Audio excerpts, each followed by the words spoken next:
Hello everyone. Breaking headline parody story report entertainment show.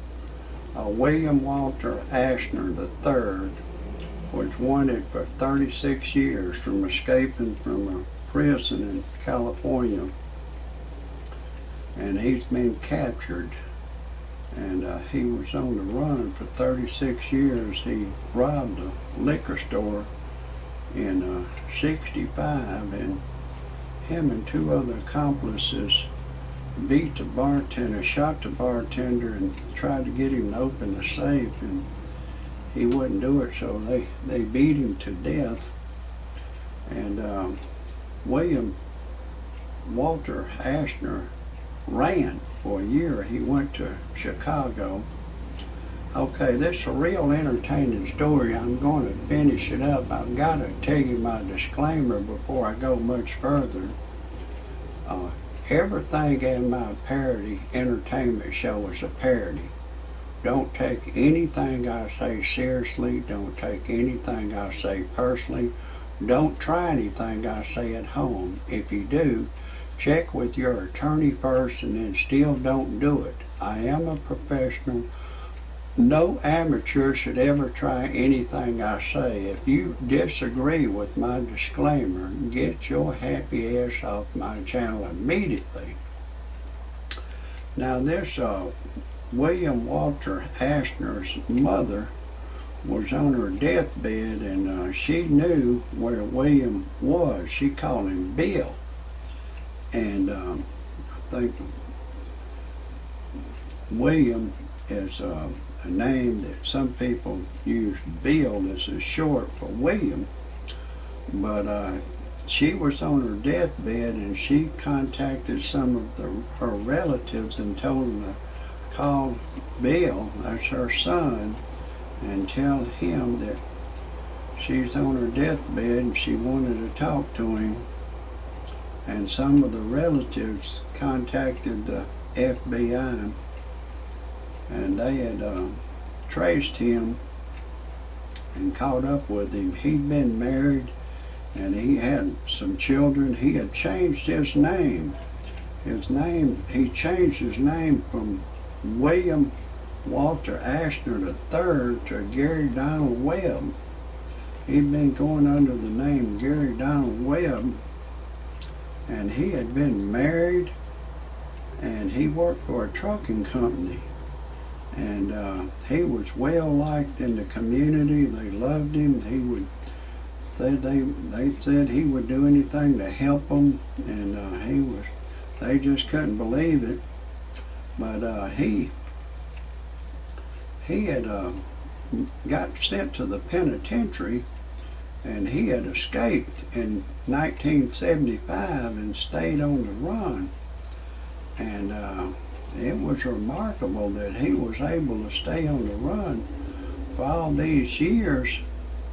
I think nowadays in modern man police, it'd be extremely difficult for a man to go on the run. Back in the 70s, I think you could change your name a little bit easier than you can now and get new identity. I think it's harder to do it now with your modern computers and modern white man laws. You can't go to a graveyard and find somebody that's dead and then get their birth certificate because it's on the computer they're dead. It's hard to do now. I'm going to get back to this story. It's a real entertaining story, but I've got to break away just for a couple of seconds to tell you who I am. I'm Rodney Dangerfield's cousin. Most y'all know my cousin. He don't get no respect.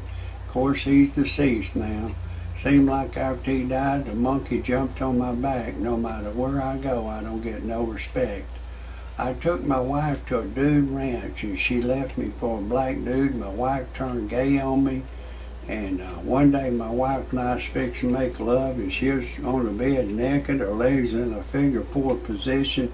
She was just in a deep stare. I said, honey, what's wrong? You can't think of anyone to fantasize who you had sex with while we make love? She said, no. I said, fuck it, neither can I. So I said, let's just forget it. So we didn't even make love that day. But people will come to me, they say, Rodney Dangerfield cousin, why would your wife leave you for a black dude? I go, well, I guess she wanted to get back with her own color.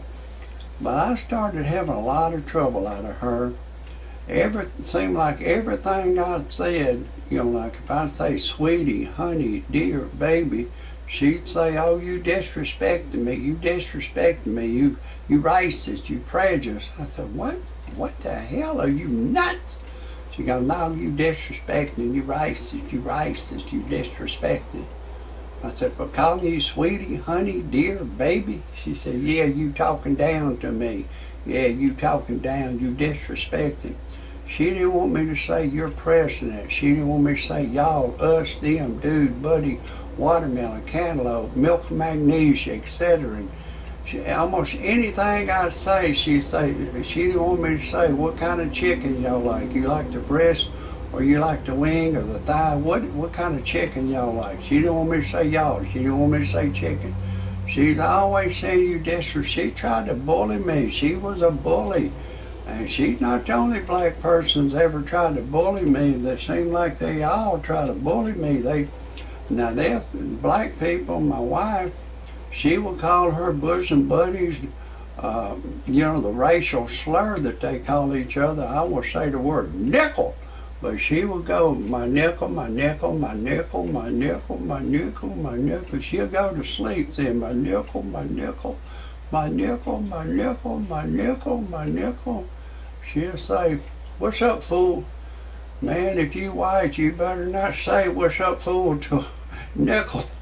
They'll fucking stab you to death.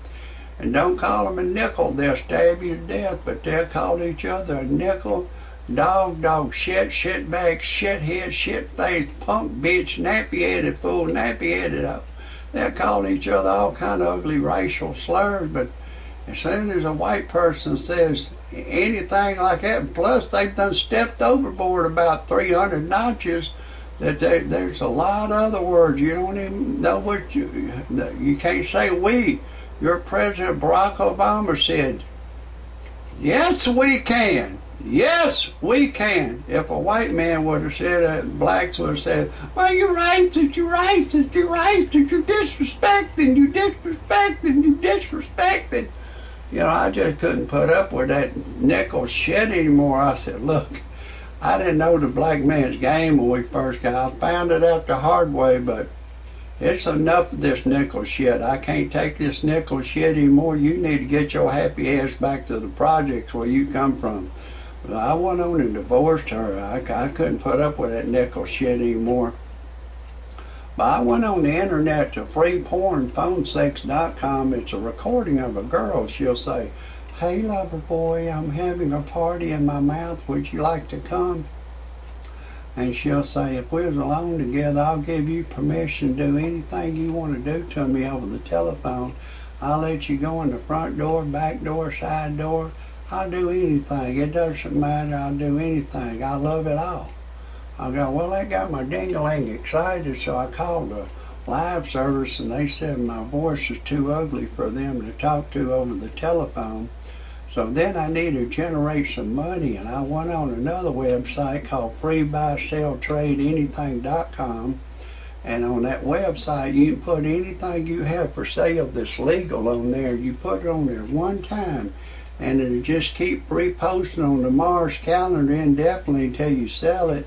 And it's free to put it on there, free to look. So I put a 55 Chevy on there. My brother bought a 55 for $18.50, and he gave it to me, and I drove it for 10 years, and it's been setting up on the old family farm for over 20 years, and I sold it for $3,000.